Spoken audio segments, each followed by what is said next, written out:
ತೋಟಕ್ಕೆ ಹೋಗಿದ್ದೆ, ಸುತ್ತಾಡ್ಕೊಂಡು ಬರೋಣ ಅಂತ ಹೇಳಿಬಿಟ್ಟು. ಅಷ್ಟರಲ್ಲೇ ನನಗೆ ಈ ಮಾವಿನ ಮರ ನನ್ನ ಕಣ್ಣಿಗೆ ಕಾಣಿಸ್ತು. ಚಿಗುರೆಲ್ಲ ಕಿತ್ಕೊಳ್ಳೋಣ ಅಂತ ಹೇಳಿಬಿಟ್ಟು ಹೋದೆ. ಮುಂಚೆ ಒಂದಿನ ನಾನು ಮಾವಿನ ಚಿಗುರಿನಿಂದ ತಂಬುಳಿ ಮಾಡಿದ್ದೆ. ಆ ವಿಡಿಯೋ ಕೂಡ ಅಪ್ಲೋಡ್ ಮಾಡಿದ್ದೀನಿ ಫ್ರೆಂಡ್ಸ್. ನಿಮಗೆ ಸಮಯ ಇದ್ದರೆ ನೋಡಿ. ನಾನಿವತ್ತು ಚಟ್ನಿಗೋಸ್ಕರ ಈ ಪಿಂಕಿಶ್ ಆಗಿರೋ ಎಲೆಗಳನ್ನು ಕಿತ್ಕೊಳ್ತಾ ಇದ್ದೀನಿ. ಚಟ್ನಿ ಈ ಎಲೆಯಲ್ಲಿ ತುಂಬ ಚೆನ್ನಾಗಾಗುತ್ತೆ. ಇನ್ನು ಸ್ವಲ್ಪ ಗ್ರೀನಿಶ್ ಆದರೆ ಅಷ್ಟೊಂದು ರುಚಿ ಬರೋದಿಲ್ಲ. ಈ ಚಟ್ನಿ ತುಂಬ ಆರೋಗ್ಯಕ್ಕೆ ಒಳ್ಳೆಯದು ಕೂಡ. ನಮಸ್ಕಾರ ಎಲ್ಲರಿಗೂ. ನಾನು ಬಾಣಲೆಗೆ ಮೊದಲಿಗೆ ಎಣ್ಣೆ ಹಾಕ್ಕೊಳ್ತಾ ಇದ್ದೀನಿ. ನಾವು ಮನೆಯಲ್ಲಿ ಗಾಣದಿಂದ ತಂದಂತಹ ಕೊಬ್ಬರಿ ಎಣ್ಣೆ ಯೂಸ್ ಮಾಡ್ತೀವಿ, ಹಾಗಾಗಿ ನಾನು ಅದನ್ನೇ ಹಾಕ್ಕೊಳ್ತಾ ಇದ್ದೀನಿ. ಮತ್ತು ಕೊಬ್ಬರಿ ಎಣ್ಣೆ ಈ ಚಟ್ನಿಗೆ ಒಳ್ಳೆ ರುಚಿ ಕೊಡುತ್ತೆ.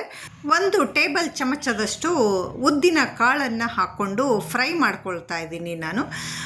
ಉದ್ದಿನ ಬೇಳೆ ಕೂಡ ಹಾಕ್ಕೊಳ್ಬೋದು, ಆದರೆ ಬೇಳೆಗಿಂತ ಕಾಳು ತುಂಬ ಒಳ್ಳೆಯದು ಆರೋಗ್ಯಕ್ಕೆ, ಹಾಗಾಗಿ ನಾನು ಕಾಳನ್ನೇ ಹಾಕ್ಕೊಳ್ತಾ ಇದ್ದೀನಿ. ನಂತರ 1 ಟೇಬಲ್ ಚಮಚದಷ್ಟು ಕಡಲೆಬೇಳೆ ಹಾಕ್ಕೊಳ್ತಾ ಇದ್ದೀನಿ.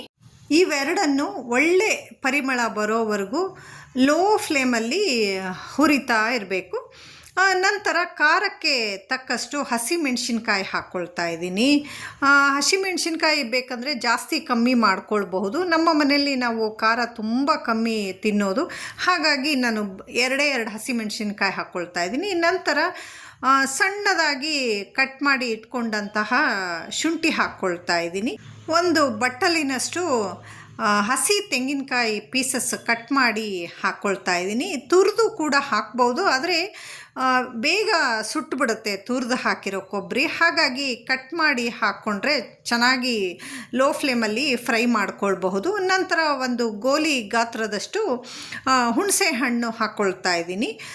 2 ಕಡ್ಡಿಯಷ್ಟು ಕರಿಬೇವಿನ ಸೊಪ್ಪು ಹಾಕ್ಕೊಳ್ತಾ ಇದ್ದೀನಿ ಫ್ರೆಂಡ್ಸ್.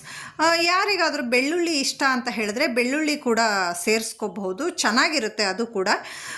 ನಂತರ 1 ಹಿಡಿಯಷ್ಟು ಮಾವಿನ ಎಲೆಗಳನ್ನು ಸೇರಿಸ್ಕೊಂಡು ಹುರ್ಕೊಳ್ತಾ ಇದ್ದೀನಿ. ಇವೆಲ್ಲವನ್ನು ಲೋ ಫ್ಲೇಮಲ್ಲಿ ಹುರಿತಾ ಹೋಗಬೇಕು. ಸ್ವಲ್ಪ ಹುರಿಯೋದು ಸಮಯ ತಗೊಳ್ತದೆ. ಎಲೆ ಸಾಫ್ಟ್ ಆಗೋವರೆಗೂ ಹುರ್ಕೋಬೇಕು ನಾವು. ಹೈ ಫ್ಲೇಮ್ ಏನಾದರೂ ಇಟ್ಕೊಂಡ್ರೆ ಎಲೆ ಒಂದು ಸ್ವಲ್ಪ ಕ್ರಿಸ್ಪಿ ಆಗಿಬಿಡತ್ತೆ. ಕ್ರಿಸ್ಪಿ ರುಬ್ಬೋದಕ್ಕೇನು ಕಷ್ಟ ಆಗೋದಿಲ್ಲ, ಕ್ರಿಸ್ಪಿ ಆದರೂ ಕೂಡ. ಈಗ ತಣಿಯೋದಕ್ಕೆ ಬಿಟ್ಟಿದ್ದೀನಿ. ತಣ್ಣಗಾದ ನಂತರ ನಾನು ಮಿಕ್ಸಿ ಜಾರ್ಗೆ ಹಾಕ್ಕೊಂಡ್ಬಿಟ್ಟು ನುಣ್ಣಗೆ ರುಬ್ಕೊಳ್ತೀನಿ. ವೆಯ್ಟ್ ಮ್ಯಾನೇಜ್ಮೆಂಟ್ ಮಾಡೋರಿಗೂ ಕೂಡ ಈ ಚಟ್ನಿ ಒಳ್ಳೆಯದು. ಡಯಾಬಿಟಿಸ್ ಇರೋರಿಗಂತೂ ಇದೊಂದು ವರದಾನ ಅಂತ ಕೂಡ ಹೇಳ್ಬೋದು. ಈ ಮಾವಿನ ಎಲೆಯ ಚಟ್ನಿ ತಿನ್ನೋದ್ರಿಂದ ಲಿವರ್ ಕ್ಲೀನ್ ಆಗುತ್ತೆ, ಹಾಗಾಗಿ ಸ್ಕಿನ್ ಗ್ಲೋ ಬರುತ್ತೆ ಮತ್ತು ಕೂದಲು ಚೆನ್ನಾಗಿ ಬೆಳೆಯುತ್ತೆ. ರುಚಿಗೆ ತಕ್ಕಷ್ಟು ಉಪ್ಪು ಹಾಕ್ಬಿಟ್ಟು ಒಗ್ಗರಣೆ ಹಾಕ್ಕೊಳ್ತಾ ಇದ್ದೀನಿ. ಎಣ್ಣೆ, ಸಾಸಿವೆ, ಇಂಗು, ಕರಿಬೇವಿನ ಸೊಪ್ಪು, ಒಣಮೆಣಸಿನ್ಕಾಯಿ ಹಾಕ್ಬಿಟ್ಟು ಒಗ್ಗರಣೆ ಕೊಟ್ಕೊಳ್ತಾ ಇದ್ದೀನಿ.